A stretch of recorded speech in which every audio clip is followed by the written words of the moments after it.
Welcome to the webinar series Kieli on avain, koska maailma pyörii kielillä at the School of Languages and Translation Studies in the University of Turku. This webinar series will discuss the importance of language and languages in modern times and will feature researchers and teachers from the University of Turku, as well as past and present students. Today, we will talk about the linguistic expression of politeness and disagreement and how it differs between languages and cultures. We will be joined in the discussion by researchers from the Department of Languages and Translation Studies who will explore the topic from the perspective of Chinese and French culture and language. We will also compare these with how politeness and disagreement are typically expressed in Finnish language discourse. Welcome, Anna-Mari Avosma and Hui Shi, and welcome to the audience as well. We will now discuss, for example, cultural differences that might be surprising in conversations. For example, in China, if someone offers you food, you're expected to politely refuse a few times before finally accepting. But in Finland, if you refuse food once, it might never be offered again. So what's polite in other culture could leave you very hungry in another. The audience can ask questions in the Zoom chat along the way, and we will answer them at the end of the discussion. Firstly, could you introduce yourselves? Yes, my name is Anna-Mari Avosma. I am a university lecturer at the Department of French department. I've been in Finland for 15 years now, and I both teach and carry out research. My teaching focuses, for example, on French society or literature and culture, even semiotics, and at a more theoretical level on such topics as the French-speaking world or Francophonia, discourse analysis or argumentation. And my research is mainly in the field of discourse analysis and also in semantics and pragmatics. My main interest is in the way we construct representations in our discourses in general when we use language. Yes. Okay, thank you. My name is Heidi Hui Shi, and in the Chinese order it's Shi Hui. And I'm currently an assistant professor of Chinese linguistics at University of Turku. I actually came to Finland 2 years ago. I moved from the United States and to join our School of Language Translation Studies at our university. Previously, I had the opportunity to study and work in different countries and cultures, including China, Japan, South Korea, United States, and now in Finland. My academic training is in East Asian linguistics and with a specific focus on Chinese. I also teach at Harvard University in the Department of Chinese. And in terms of research, I'm quite interested in cognitive linguistics, which means the language, mind, physical and social experiences of human.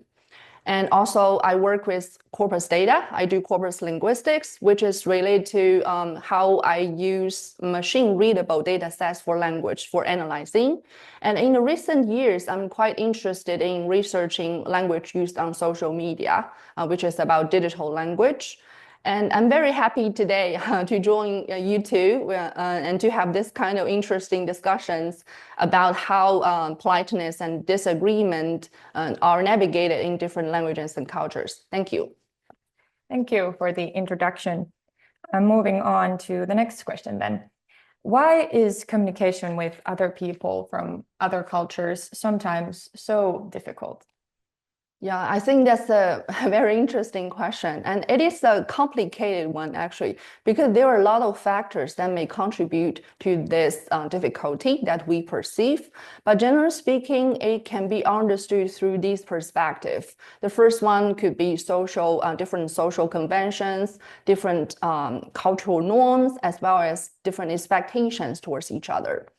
If we take the Chinese language as an example, because Chinese is highly based on context, which means it is relying on implicit meanings, and as well as the situational cues, and also the social relationships between the speakers. For example, the same word can be understood very differently in the Chinese language. Let's take this one as an example. If you want to say 吃饭, that means to eat in Chinese, which is usually the default meaning. But sometimes 吃饭 also means to make a living. This one kind of relates with each other, right? But let's see another example. For example, 方便 in Chinese means convenient. For example, you can ask someone whether you're convenient to talk to me or to meet me. 方便不方便? But in some very specific contexts, it means going to the bathroom. So we can see this one it's not that easy to expect. So when you're communicating with someone who is from this type of linguistic background that is highly based on context, it is very important not to understand literally, not understand the word level meaning, but instead we need to read between the lines so we can have a better understanding of the intention. And another reason could be related to how we understand the society and how we interact with other members of the society. Like Chinese language, it is embedded in a culture that highly values interpersonal relationships, like we need to maintain each other's face, 面子 in Chinese. And we also have a systematic address terms that is proper in the society. And we are also expected to, even use kinship terms to address strangers. So without these understandings, and we may have different expectations about each other's intention, and that could explain why it is difficult to communicate sometimes. Yeah. My answer to this question is much shorter. So I think communication is hard in general because of intentions. So most of the time, intentions are either not clearly expressed or maybe not well understood. So for me, this is maybe the essence of all the difficulties we have when we communicate. And of course, it comes from intentions that are expressed implicitly instead of explicitly, or messages that are formed in a very indirect way instead of being direct, as Hui said also. Yeah, that probably has to do with politeness as well. So across cultures, politeness varies. So how exactly does linguistic politeness in Chinese and French differ from, example, English or Finnish? Yeah, I think this is a good question and also a big topic, because in terms of linguistic politeness, if we understand it from the perspective of language studies or language phenomena, for Chinese politeness, there are some important factors that will help us to understand what is perceived as appropriate in the language. The first one is the so-called group membership. The second one is social hierarchy. So what does group membership mean? Chinese people are taught by the society that they subconsciously group people around them based on their social distance.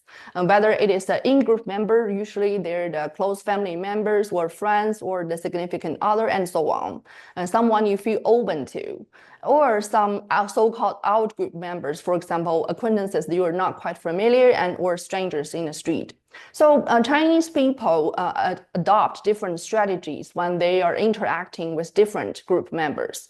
And if it is in-group member, the default setting is that you will be more relaxed and informal. And when people are talking to out-group members, people will tend to be more polite and formal. But you also see a lot of extreme cases. Actually, these cases attract a lot of studies in Chinese linguistics. For example, you may see some scholars notice that Chinese people tend to be super polite when they are interacting with in-group members because they're shared interests. They want to maintain some kind of positive, healthy relationship with each other.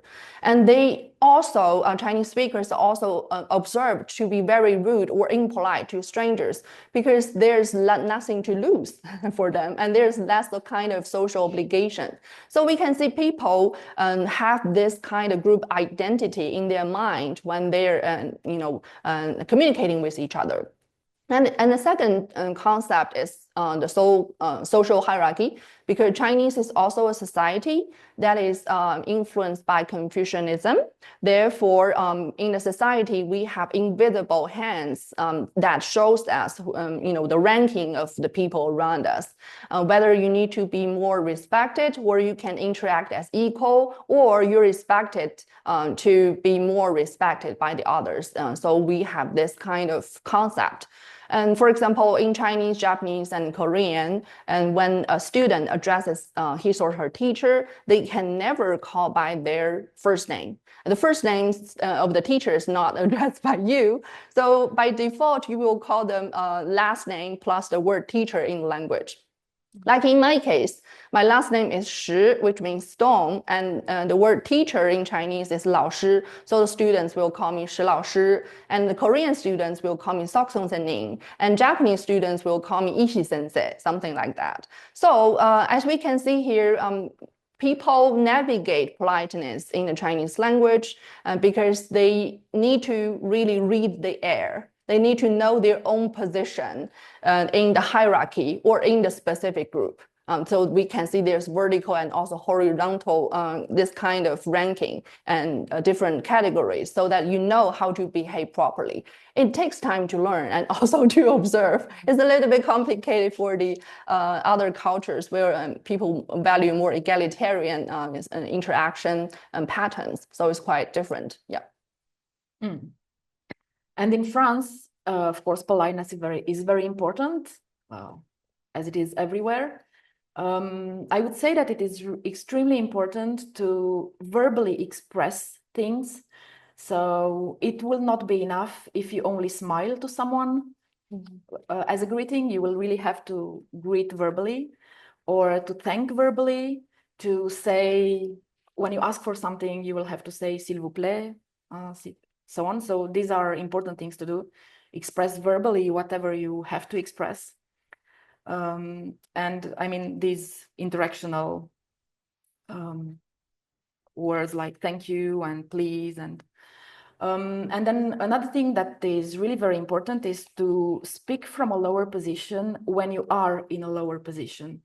And I will just give an example. Sometimes when students write emails, they use that expression, do not hesitate to.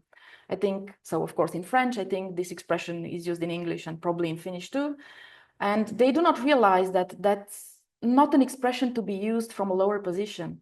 If you say to someone, do not hesitate to, you offer something, you are actually in the higher position. So students shouldn't use that kind of thing. But of course it goes with poor language proficiency, or they just don't understand exactly how their own language works, because it's native students who do that thing, not necessarily Finnish students. Okay. Another important thing is to use the pronoun vous, so which in French we say vous voyez. I think in Finnish it's teitittely, something like that, right? So teitittely in France is really very important, and the pronoun vous, which goes with that teitittely, is really extremely important because it is the default pronoun. So if you are in a, let's say in a bus and you need to say something to someone next to you, you will have to use that pronoun default. Of course, between very young people, we don't have to do that. But generally with people you do not know, you will have to use that pronoun. And then I will maybe add another small detail. Interrupting is okay. I mean, if you interrupt, you aren't necessarily impolite. Of course, it's nicer to let people finish their phrases, but if you do interrupt them, it's not really very problematic. And personally, I feel aggressed when someone tells me, wait, why do you interrupt me? Then I feel somehow aggressed. But if they interrupt me, I'm fine. So, politeness in France. Yes. So we've now discussed politeness and agreement as well, but how do people express disagreement in different linguistic and cultural contexts? For disagreement, I think it is also related to the Confucianism, and that is the basic ideology in Chinese culture. And people usually treat a disagreement in an indirect way, especially when there is hierarchy involved. Because people don't want to take the risk to offend someone who's in a higher position that is easier to understand in a hierarchical situation. And people tend to use some strategies such as to soften the tone, for example, hedging or providing indirect suggestion, or to provide some vague answers or vague solutions, which I usually adopt, by the way. So let's imagine there's a scenario. There is one student who just graduated from university, and he just got his first job, and his last name is actually Wang, but his boss can't remember his last name and called him Zhang by mistake. If you were Wang, how will you handle the situation in the Chinese context? Because there is a risk to offend the boss. So we can see some examples here. A typical one could be 有没有一种可能我姓王, which means is there a possibility that my name is Wang? So we can see here there's protection of face and there's also hierarchy involved.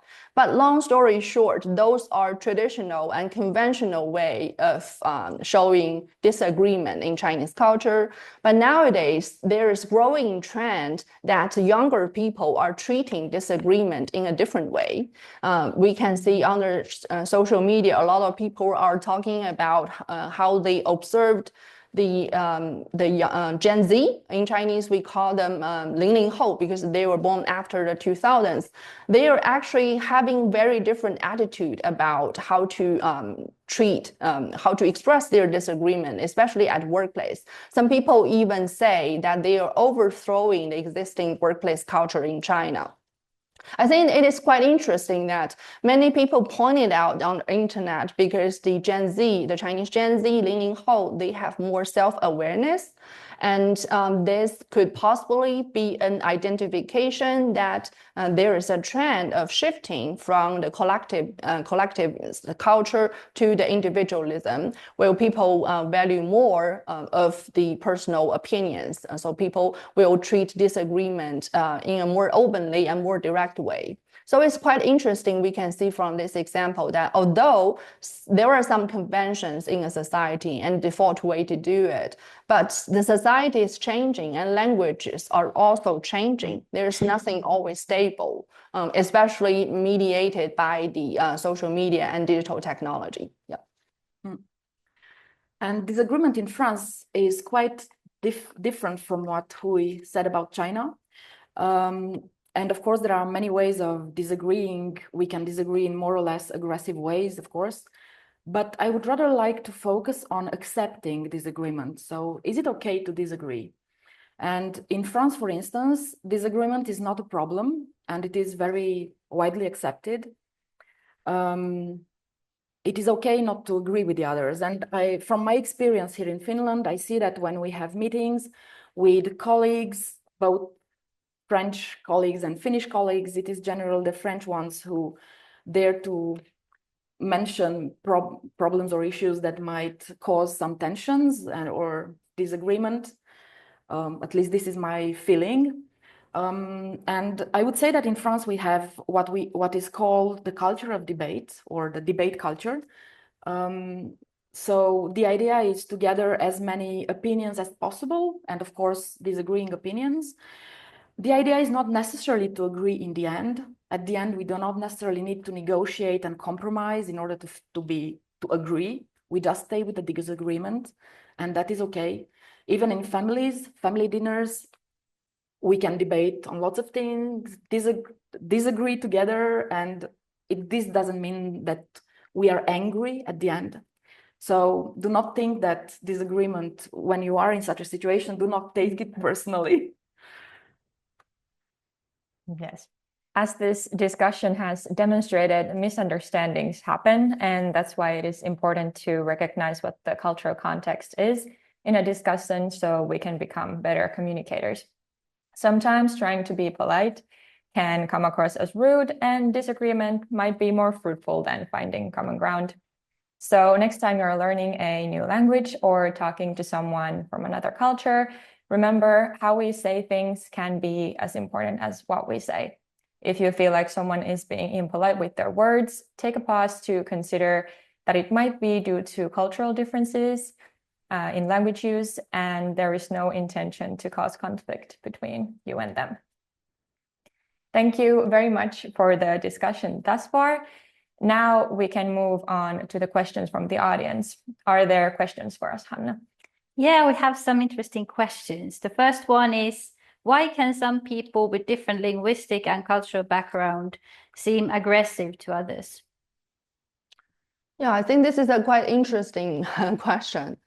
Because this kind of perception of being aggressive could be understood in different ways. For example, it can simply be because of limited foreign language proficiency, and there's a negative first language transfer. Let's take Chinese, for example. If you want to order food in a Chinese restaurant, you simply say 我要什么什么, which means I want something literally. But imagine someone whose English proficiency is limited and ordering food in such a way in an American restaurant, and that will be perceived as not so polite. Although it is understandable, but it's not the best way to do it, because local people will prefer to use questions to order. For example, can I have something? Or can I order something? And if the foreign language proficiency isn't a reason, I think it's mostly because people have different communication styles. Like in some cultures, people want to be more confident, and because the culture itself values confidence. While in some other cultures, people tend to be more humble. So if people from these two cultures are interacting with each other, they may misinterpret each other. One person who wants to be confident may be perceived as aggressive. And besides languages and so on, there's also related to different social norms about body language. For example, eye contact. In some parts of Asia, the students are taught to not directly look at the teachers because they want to show respect to the teachers. While if this student studies abroad in another country, let's say in Europe, and where people mostly value eye contact to show respect. So if the student keeps avoiding the eye contact from the teacher, will be misunderstood as invasive or maybe disrespectful. So there are a lot of things may contribute to why we perceive each other as aggressive or not. But mostly it's because of different communication style and expectations. Yeah, I would add that communication can be perceived as aggressive also when people do not understand cultural and linguistic differences. And in my opinion, intercultural education is essential for this because it can help people become aware of those differences and how they can deal with them. And in fact, language and culture are intertwined. And someone who speaks a language as a foreign language, they might not necessarily have integrated also the cultural aspects that goes with that language. So all the politeness, all the indirect ways of addressing, etc., might not be well integrated. So I don't know if in Finland you have had, I mean, the public has had the occasion to speak to foreigners who speak Finnish, like me, and how you react to their way of speaking Finnish. Of course, we might sound impolite, too direct, etc. But my experience is that Finnish people are really very kind, and they understand very well that I'm just a foreigner speaking Finnish. So it's all about intercultural education, I would say. Mm-hmm. Yeah, we have another question here. I sometimes can't understand what my foreign colleagues are referring to with metaphors. Why is that? Metaphors. They seem to be speaking in metaphors and I cannot understand. Why is that? I think it's quite interesting because metaphor is related to my research, and thanks to the audience who asked the question. A metaphor is mapping something abstract to something concrete, and it is deeply rooted in the culture and the cognitive context. For example, because of these reasons, the metaphors don't transfer directly across languages that easily. For example, in Chinese, we may say 她吃醋, she eats vinegar. Guess what that means? It means she's jealous. And yeah, but if you take it from word level and you don't have that shared reference, cultural reference, then you wouldn't understand this metaphor, right? And you can feel there's a taste of sourness in the mouth, and that's why it's vinegar. And also in my own research, I'm quite interested in how the culture links this kind of bodily sensory experience to emotions and through metaphors. For example, I'm quite interested in taste. Taste-related metaphors in Chinese, like 苦 means bitter in Chinese. It's usually related to hard experience. For example, I spent like 20 hours and at a layover airport because my train was canceled, so I suffered a lot. That means 我吃苦, I add bitterness. And also sour is something I mentioned just now. It is related to envy and jealousy. And spicy, surprisingly, this taste in Chinese is usually related to something positive and strong. For example, to have a prosperous and happy life, like in the phrase 吃香喝辣, which means to eat something fragrant and to drink something spicy, which would not be perceived in the same way in other languages, right? So I think metaphors are quite interesting examples to explain intercultural communication, because when your foreign colleagues are talking about some metaphor, using some metaphors, maybe in his or her second language, it does not come across in another language that easily, that directly. So because he or she is drawing on an imaginary picture, or to use some idiomatic expressions that is specific in his own language, that is why it doesn't click on you. Yeah. I totally agree. I don't have much to add. Metaphors are not the same across languages, and you really need the key to understand them. Yeah. So I've got one more question. What about small talk? What topics can you talk about with total strangers? Small talk. So and maybe I can add something here, because the Chinese small talk, if you have some understanding of the Chinese language, or you have learned Chinese language a little bit, or you observed from social media, you may have noticed that a lot of people are saying Chinese using small talks to ask very personal questions, at least from a Western perspective. For example, it is not uncommon to ask someone about his age, his marital status, how many children they have, how much money they make, and how much money to spend on buying a house, something like that. It's very, very common. So there are a few reasons. The first one is because the Chinese people use this kind of small talks to establish social relationships. It's a way to show genuine interest in each other, so they can have a better understanding of the other person's life. And another reason is because Chinese society is something called 人情社会, which means relationship-oriented society.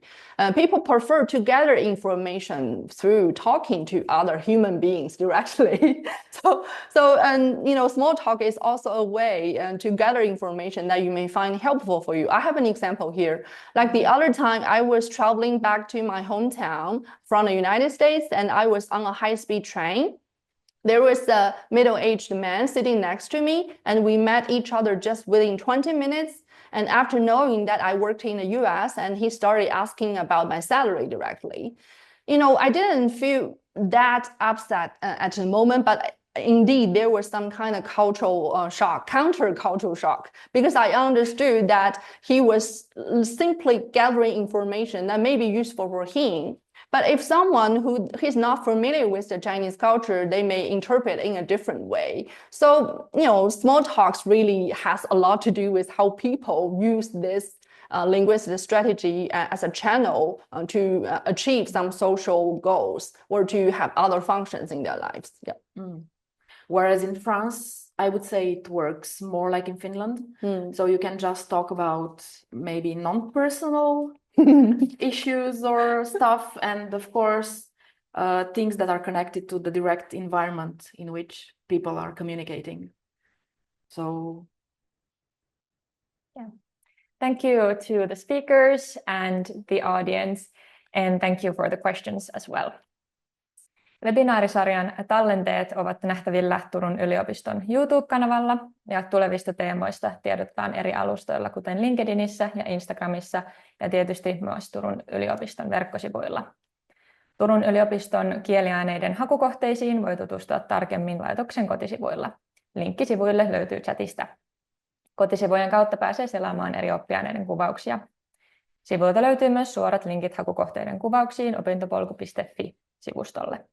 Tehtävänimikkeitä ja urapolkuja voi mennä katsomaan osoitteessa töissä.fi. Jos haluat seurata Turun yliopiston kieli- ja käännöstieteiden laitoksen tapahtumia Instagramissa, niin ota meidän Instagram-tilimme haltuun @kieliä Turussa. Nähdään seuraavassa webinaarissa.